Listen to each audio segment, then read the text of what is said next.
تم یہاں کیا کر رہے ہو؟ میں نے درستگی سے پوچھا۔ تمہیں بلانے آیا تھا، وہ کھسیانے انداز میں بولا۔ مسٹر مارکس باہر تمہارا انتظار کر رہے ہیں۔ میں چند لمحے اسے گھورتا دیکھتا رہا، پھر خود کو پرسکون کرتے ہوئے کہا، تم چلو، میں آ رہا ہوں۔ جلدی آنا۔ مسٹر مارکس کو انتظار کرنا پسند نہیں، جاتے جاتے وہ بولا تو میں نے اس کی بات ہوا میں اڑا دی۔ اس کے جانے کے بعد میں مخمصے کا شکار ہو چکا تھا کہ کیا واکر نے واقعی میری آواز سن لی تھی یا نہیں۔ فیصلہ کرنے میں دشواری ہو رہی تھی۔ مجھے مارکس کے وہاں آنے کی سمجھ نہیں آ رہی تھی۔ 1 گھنٹہ پہلے ہی تو اس سے میری بات ہوئی تھی اور اس نے اینتھنی کے بارے میں بتایا تھا۔ اب وہ وہاں کیا لینے آیا تھا؟ میں تن بہ تقدیر ہو کر کمرے سے نکلا۔ بیرونی دروازے کے قریب پہنچنے سے پہلے ہی دفعتاً مجھے سیل فون کا خیال آیا تو میں جلدی سے واپس کمرے میں آ گیا۔ گدے کے نیچے سے سیل فون نکال کر میں سوچنے لگا کہ اسے کہاں چھپاؤں۔ ممکن تھا کہ واکر نے میری آواز سن لی ہو اور میری عدم موجودگی میں وہ میرے کمرے کی تلاشی بھی لے سکتا تھا۔ کمرے میں ایسی کوئی بھی جگہ نہیں تھی جہاں میں سیل فون کو چھپا دیتا۔ جب کچھ نہ سوجھا تو میں نے سیل فون دائیں پاؤں کی جراب میں چھپا دیا۔ یہ بہترین اور محفوظ جگہ تھی، اس طرف کسی کا دھیان نہیں جا سکتا تھا۔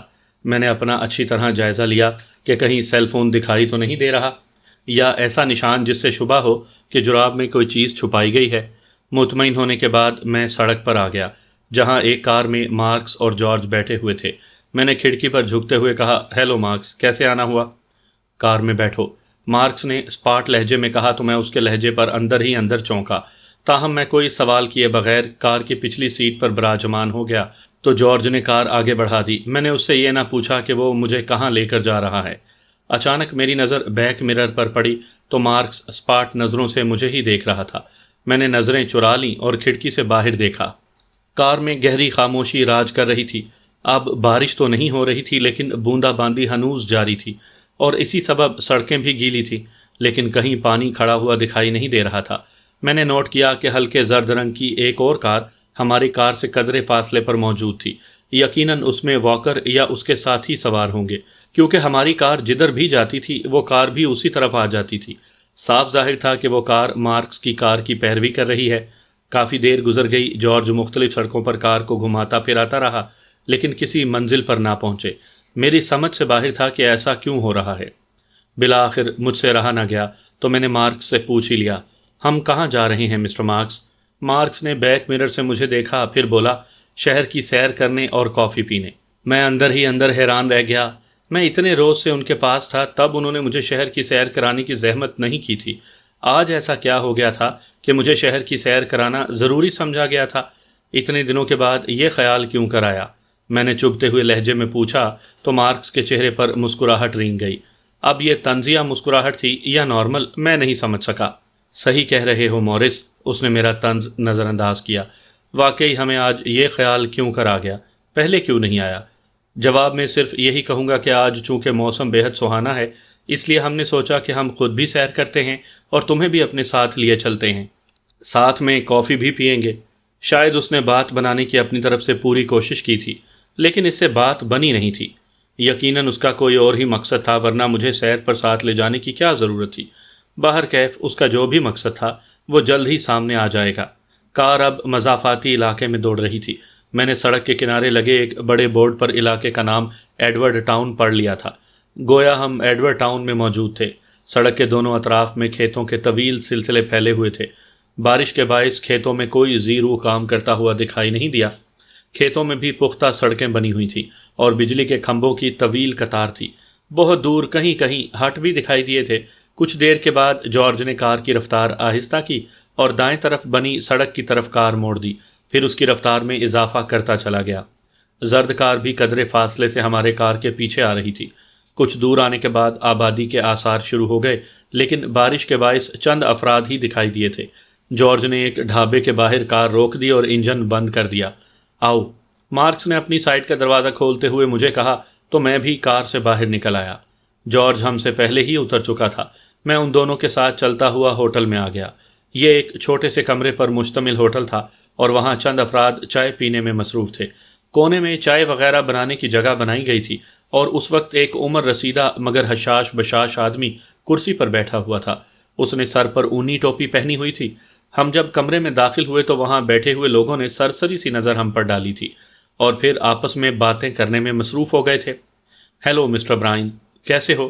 مارکس نے خوش مزاجی سے عمر رسیدہ آدمی سے مخاطب ہو کر کہا، ساتھ ہی اس نے مسافے کے لیے اپنا ہاتھ بڑھایا تھا۔ میں ٹھیک ہوں مسٹر مارکس، تم کیسے ہو؟ برائن نامی عمر رسیدہ آدمی نے بھی مسافہ کرتے ہوئے جواب دیا۔ کافی عرصے کے بعد آئے ہو؟ جارج اور میں نے بھی اس سے مسافہ کیا تھا۔ مصروفیت بہت تھی، مارکس نے جواب دیا۔ آج مصروفیت ختم ہوئی تو سوچا کہ تمہارے ہوٹل جا کر کافی پی جائے۔ یہ تم نے بہت اچھا کیا، بیٹھو میں کافی بناتا ہوں۔ برائن نے سر کو خم دیتے ہوئے کہا، اور ہم تینوں ایک خالی میز کے گرد پڑی کرسیوں پر آمنے سامنے بیٹھ گئے۔ زردکار وہاں نہیں آئی تھی، شاید وہ کہیں فاصلے پر رک کر ہمارا انتظار کر رہے تھے۔ ہم اکثر یہیں کافی پینے آتے ہیں، مارکس نے مجھے دیکھتے ہوئے کہا۔ تم پیو گے تو تمہارا دل بھی بار بار یہاں آنے کو چاہے گا۔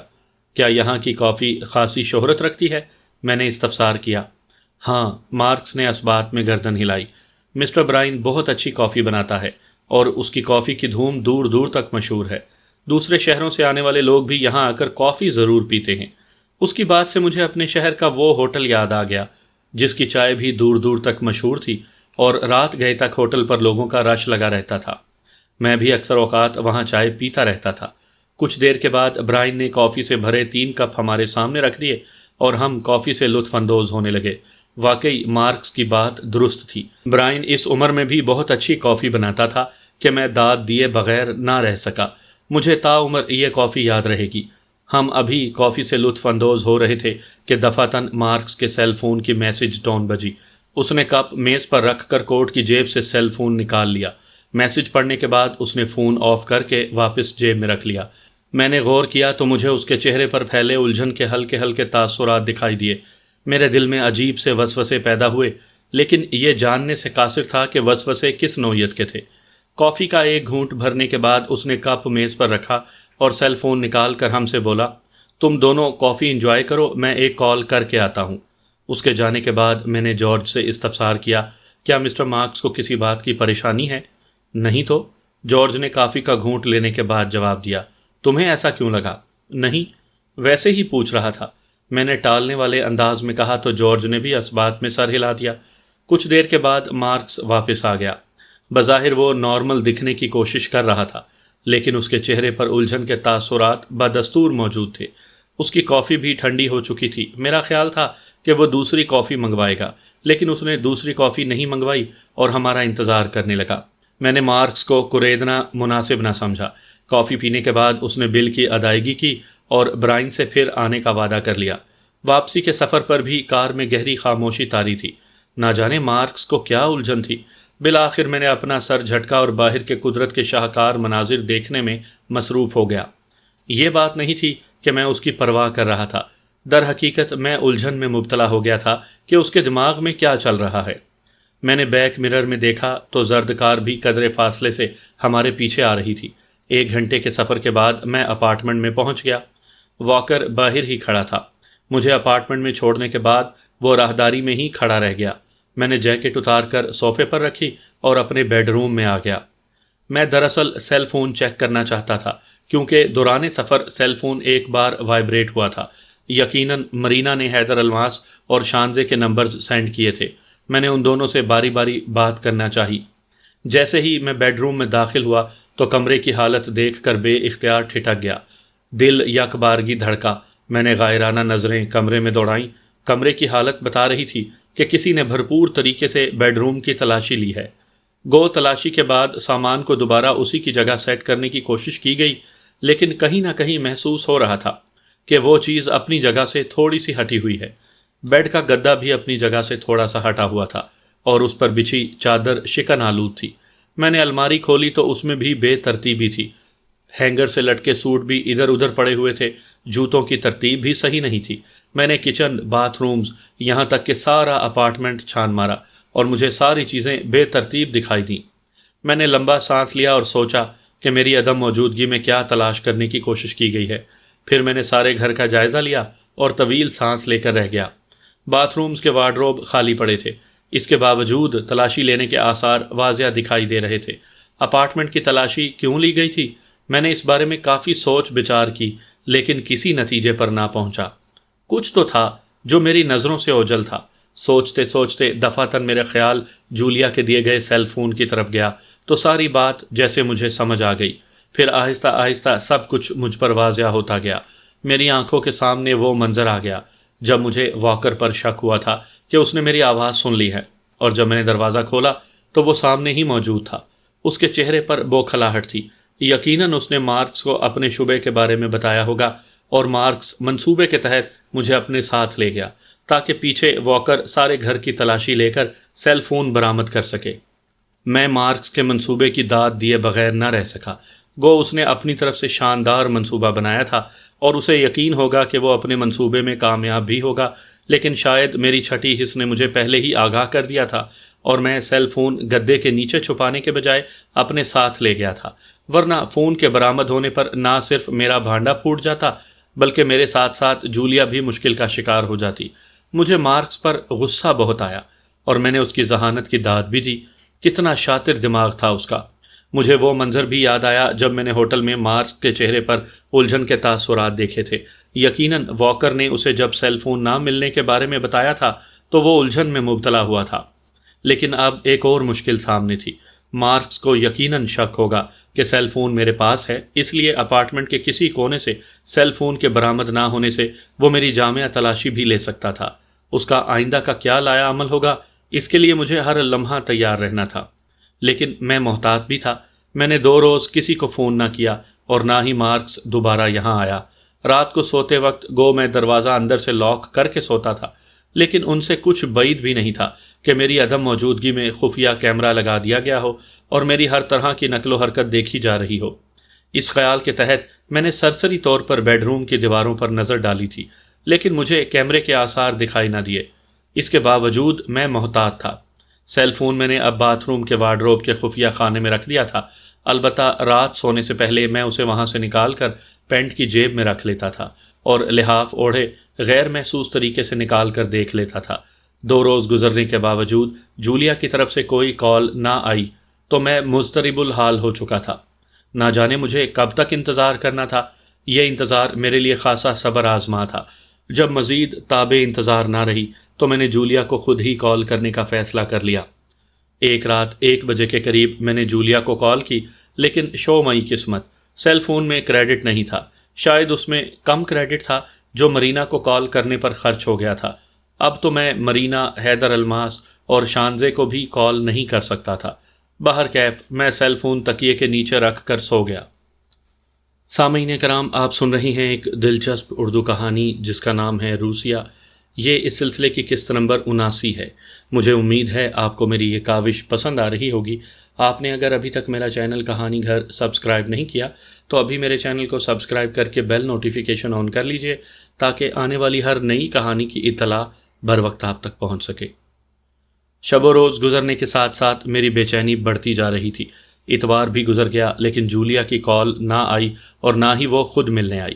کم از کم وہ ایک کال کر کے مجھے کیے گئے اقدامات کے بارے میں آگاہ تو کر دیتی۔ خدا نخواستہ میری جامع تلاشی کے دوران اگر سیل فون برآمد ہو گیا تو پھر کیا ہوگا؟ اتوار کے روز ہی میرا باکسر اینتھنی سے مقابلہ تھا، لیکن اس کے زخمی ہونے پر ملتوی کر دیا گیا تھا۔ بالآخر میں نے یہی فیصلہ کیا کہ مجھے یہاں سے نکلنے کے لیے خود ہی کوشش کرنی چاہیے۔ اب مزید انتظار کی تاب نہیں تھی۔ دفعتاً میرے ذہن میں ایک آئیڈیا آیا تو میں سوچ میں پڑ گیا۔ کچھ لمحے میں اس آئیڈیا کے پہلوؤں پر غور کرتا رہا۔ گو کافی خطرہ بھی تھا، لیکن مجھ سے اب صبر نہیں ہو رہا تھا۔ میں نے سوچ لیا تھا کہ فرار ہو کر میں سیدھا جولیا کے پاس جاؤں گا۔ یقیناً مجھے دیکھ کر وہ خوش ہو جائے گی۔ اپنے پلان پر عمل کرنے کی خاطر میں اٹھ کر دروازے پر آ گیا۔ اگلے ہی لمحے میں زور زور سے دروازہ بجا رہا تھا۔ 2 منٹ کے بعد دروازے کے دونوں پٹ سلائیڈ ہو گئے اور واکر کی شکل دکھائی دی۔ اس کے ہاتھ میں ایک ریموٹ کنٹرول تھا، کیونکہ دروازہ ریموٹ کنٹرول سے ہی کھلتا تھا اور بند ہوتا تھا۔ اس نے مجھے گہری نظروں سے دیکھ کر استفہامیہ لہجے میں پوچھا، کیا مسئلہ ہے؟ میری طبیعت خراب ہو رہی ہے، میں نے اذیت بھرے لہجے میں کہا۔ پلیز مجھے ڈاکٹر کے پاس لے چلو۔ کیا ہوا ہے تمہاری طبیعت کو؟ واکر نے جانچتی نظروں سے میرا جائزہ لینے کے بعد پوچھا۔ سینے میں شدید درد ہو رہا ہے۔ فوری طور پر یہی بہانہ سوجا اور کہتے ساتھ ہی میں کراہا اور سینے پر ہاتھ بھی رکھ لیا تھا، اور چکر بھی آ رہے ہیں۔ فریج میں دوائیاں پڑی ہیں، درد کی دوا کھا لو۔ اس نے گویا مجھے اطلاع دی، حالانکہ مجھے معلوم تھا میں فریج میں دوائیاں دیکھ چکا تھا۔ مجھے معلوم ہے، میں نے کہا، اور میں نے دوائی کھائی بھی ہے لیکن فرق نہیں پڑا۔ درد بڑھتا جا رہا ہے، پلیز مجھے ڈاکٹر کے پاس لے چلو۔ وہی مجھے بہتر دوائی دے سکتا ہے جس سے مجھے آرام آ جائے گا۔ وہ کشمکش میں مبتلا ہوا تو میں نے دوبارہ کہا، پلیز واکر، مجھے ڈاکٹر کے پاس لے چلو، درد کی شدت بڑھتی جا رہی ہے، پلیز واکر، میرا سانس بھی رک رہا ہے، پلیز۔ واکر کو شاید اب سنگینی کا احساس ہو گیا تھا۔ وہ جلدی سے جیکٹ کی جیب سے سیل فون نکالتے ہوئے بولا، تم انتظار کرو، میں مسٹر مارکس سے بات کر لوں۔ مجھ سے انتظار نہیں ہو رہا، میں نے لہجے میں اذیت سموتے ہوئے کہا۔ مسٹر مارکس سے بعد میں بات کر لینا، پہلے مجھے ڈاکٹر کے پاس لے چلو، پلیز واکر، سمجھنے کی کوشش کرو، بہت شدید درد ہو رہا ہے۔ کہتے ساتھ ہی میں دہلیز پر بیٹھتا چلا گیا۔ اپنی کامیاب اداکاری پر میں خود کو داد دیے بغیر نہ رہ سکا۔ میرے دماغ میں یہ قیاس تھا کہ مسٹر مارکس اسے مجھے ہسپتال لے جانے سے منع کر دے گا اور اپنے کسی ڈاکٹر کو بھیج دے گا۔ اس طرح میرا پلان ناکام ہو سکتا تھا۔ میرا یہی پلان تھا کہ جب واکر مجھے ہسپتال لے جائے گا تو میں کسی نہ کسی طرح ہسپتال سے فرار ہو جاؤں گا۔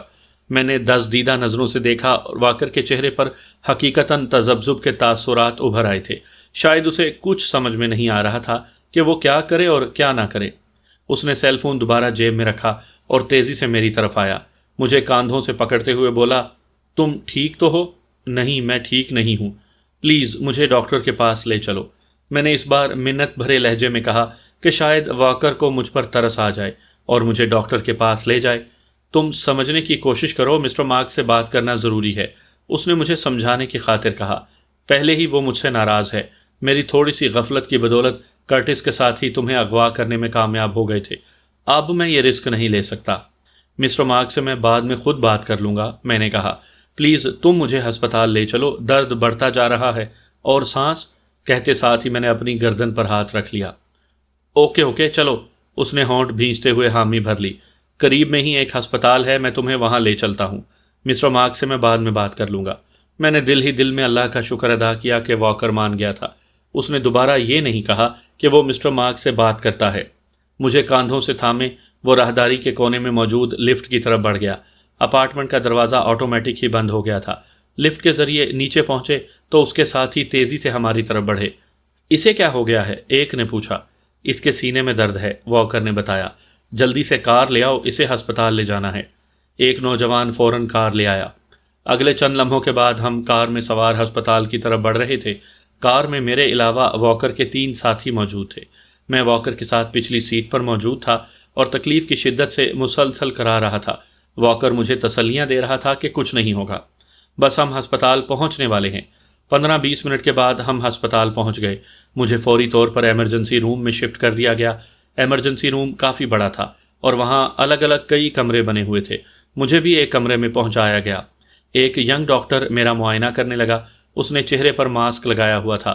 میں خاموش پڑا اسے دیکھتا رہا۔ دماغ سوچوں کے حصار میں گھرا ہوا تھا کہ اب کیا کروں۔ میں نے ڈاکٹر کی آنکھوں میں الجھن کے تاثرات دیکھے تھے۔ 2 نرسیں ڈاکٹر کے عقب میں چاقو چوبند کھڑی تھیں۔ انہوں نے چہروں پر ماسک لگائے ہوئے تھے۔ میں نے غور کیا تو ایک نرس مسلسل مجھے دیکھ رہی تھی۔ نہ جانے مجھے کیوں الجھن ہونے لگی۔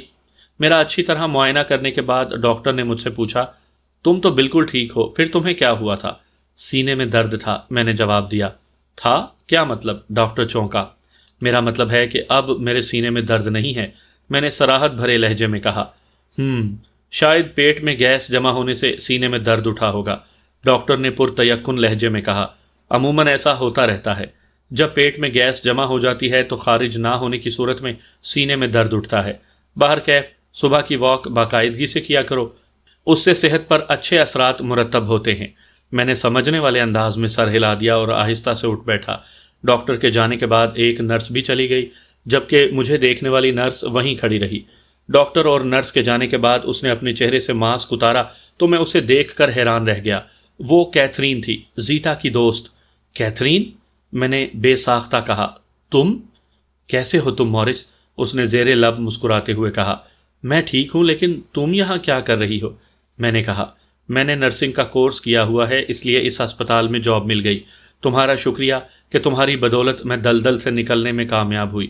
چند روز پہلے زیٹا سے ملاقات ہوئی تو اس نے تمہارے بارے میں بتایا تھا کہ تم ٹھیک ہو اور یہیں ہیوسٹن میں موجود ہو۔ چلو یہ تو اچھی بات ہے۔ کیا ہو گیا تھا تمہیں؟ کچھ نہیں، بس کہتے کہتے اچانک میرے ذہن میں فوری طور پر ایک آئیڈیا آ گیا۔ اگر میں کوشش کروں تو میں اس کی مدد سے ہسپتال سے واکر اور اس کے ساتھیوں کی نظروں میں آئے بغیر نکل سکتا تھا۔ میرے پاس وقت بے حد کم تھا، اس لیے میں نے کہا، کیتھرین، کیا تم میری مدد کرو گی؟ ہاں بولو، کیسی مدد چاہیے؟ اس نے پوچھا۔ پھر وہ ممنون لہجے میں بولی، تم میرے محسن ہو، تمہارے لیے میں کچھ بھی کر سکتی ہوں۔ شکریہ، میں نے کہا۔ کیا ایمرجنسی کے باہر کچھ لوگ موجود ہیں؟ ہاں، اس نے میرے استفسار پر جواباً سر ہلایا۔ لیکن وہ کون ہے؟ وہ ہیری ٹام کے آدمی ہیں۔ اوہ، وہ حیران ہو گئی۔ میں سمجھی تھی کہ تم بھی ہیری ٹام کے چنگل سے آزاد ہو گئے ہوگے۔ آج کوشش کر رہا ہوں، میں نے کہا۔ تمہیں میری مدد کرنی ہوگی، میں ان کی نظروں میں آئے بغیر یہاں سے نکلنا چاہتا ہوں۔ میں سمجھ گئی، وہ سمجھتے ہوئے بولی، تم ٹھہرو، میں باہر کا جائزہ لے کر ابھی آتی ہوں۔ دھیان رکھنا کسی کو تم پر شک نہ ہو، میں نے اسے تنبیہ کی۔ بے فکر رہو، وہ زیر لب مسکرائی۔ میں خیال رکھوں گی۔ اس کے جانے کے بعد میں نے ایک طویل سانس لیتے ہوئے اللہ کا شکر ادا کیا جس نے میری مدد کے لیے کیتھرین کو بھیج دیا تھا۔ یہ بھی بات پیش نظر تھی کہ جب ڈاکٹر روم سے باہر گیا ہوگا تو واکر نے اس سے میری طبیعت کے بارے میں پوچھا ہوگا۔ نہ جانے ڈاکٹر نے اسے کیا جواب دیا ہوگا۔ میں نے کمرے کا بھی جائزہ لیا، مجھے وہاں کوئی کیمرہ دکھائی نہیں دیا تھا۔ یہ بھی اچھا ہو گیا تھا، ورنہ بیچاری کیتھرین رگڑے میں آ جاتی۔ 5 منٹ کے بعد کیتھرین آ گئی۔ وہ پریشان تھی، بولی، باہر 4 آدمی موجود ہیں، ایک نے مجھ سے تمہاری طبیعت کے بارے میں پوچھا تھا۔ اوہ، تو تم نے کیا جواب دیا؟ میں نے چونکتے ہوئے کہا۔ میں نے کہا کہ ابھی ٹریٹمنٹ جاری ہے، کیتھرین نے جواب دیا۔ ڈاکٹر کہاں ہے؟ وہ دوسرے روم میں مریض کو چیک کر رہا ہے، کیتھرین بولی۔ مطلب انہوں نے ڈاکٹر سے میری طبیعت کے بارے میں کچھ نہیں پوچھا؟ میں نے متشکر لہجے میں کہا۔ ہاں، اس نے کہا، آؤ میں تمہیں ایمرجنسی کے پچھلے راستے سے باہر نکالتی ہوں۔ میں کیتھرین کے ساتھ چل پڑا۔ وہاں واقعی کافی کمرے تھے اور ڈاکٹرز مریضوں کو چیک کرنے میں مصروف تھے۔ ایک کمرے میں وہی ڈاکٹر بھی موجود تھا جس نے مجھے چیک کیا تھا، اس کے ساتھ نرس بھی موجود تھی۔ 2 راہداریوں سے ہوتے ہوئے کیتھرین مجھے کونے میں موجود ایک دروازے پر لے آئی۔ دروازہ کھولنے سے پہلے وہ مجھے راستہ سمجھاتے ہوئے بولی، باہر نکل کر تم سیدھے چلتے ہوئے آگے بائیں مڑ جانا، وہ راستہ ہسپتال کے ہال میں جاتا ہے، پھر تم آسانی سے باہر جا سکتے ہو۔ شکریہ کیتھرین، گاڈ تمہاری حفاظت کرے۔ کیتھرین نے دعائیہ کلمات ادا کیے۔ پھر اس نے دروازے کے قریب ایک بٹن کو پریس کیا تو دروازے کے دونوں پٹ سلائیڈ ہو گئے۔ میں جلدی سے باہر نکل آیا۔ میرے باہر نکلتے ہی کیتھرین نے دروازہ بند کر دیا تو میں تیز تیز قدموں سے چلتا ہوا آگے بڑھا۔ آگے راہداری 2 حصوں میں تقسیم ہو رہی تھی، مگر میں نے کیتھرین کی ہدایت کے مطابق بائیں راستے کا ہی انتخاب کیا۔ چند لمحوں کے بعد میں ہال میں پہنچ گیا۔ میں نے قرب و جوار کا جائزہ لیا تو ہر بندہ اپنے کام میں بزی تھا۔ وہاں واکر یا اس کا کوئی ساتھی مجھے دکھائی نہ دیا۔ البتہ میں نے ایمرجنسی وارڈ والی راہداری میں جھانکا تو واکر اور اس کے ساتھی موجود تھے۔ واکر راہداری میں ٹہلنے میں مصروف تھا جبکہ اس کے ساتھی ایک بینچ پر بیٹھے ہوئے تھے۔ واکر کی چونکہ میری طرف پشت تھی اس لیے وہ مجھے نہیں دیکھ پایا تھا۔ تم چاروں انتظار ہی کرتے رہو اب، میں طنزیہ انداز میں بڑبڑایا۔ میں جا رہا ہوں۔ ہسپتال سے باہر نکلتے ہی میں سوچنے لگا کہ اب کدھر جاؤں۔ وقت کم تھا اور یہ خدشہ بھی دامن گیر تھا کہ اگر واکر کو میرے فرار کی بھنک پڑ گئی تو وہ باہر آنے میں ایک لمحے کی بھی دیر نہیں لگائے گا۔ اس سے پہلے کہ واکر کو بھنک پڑے میں جلد از جلد نکل جانا چاہتا تھا۔